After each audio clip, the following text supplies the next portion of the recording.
শুভ দুপুর বন্ধুরা। আমি আজকে প্রায় 2-3 দিন পর এলাম, শরীরটা খারাপ ছিল বলে ভিডিও দিতে পারিনি। আজকে আমাদের কি রান্না হয়েছে দেখো। ভাত, ডিম সিদ্ধ, উচ্ছে আলু ভাজা, পটল ভাজা, এটা কুলেখাড়া পাতা সিদ্ধ করে আলু ভাতে দিয়ে মাখা,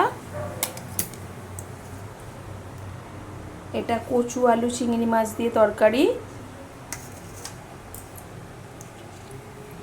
এটা ডাল পেঁয়াজ রসুনের ডাল, এটা পোনা মাছের ঝাল। আর আমার ছোটো মাসি কলা পাতায় মোড়া কাতলা মাছের পাতুরি পাঠিয়েছে।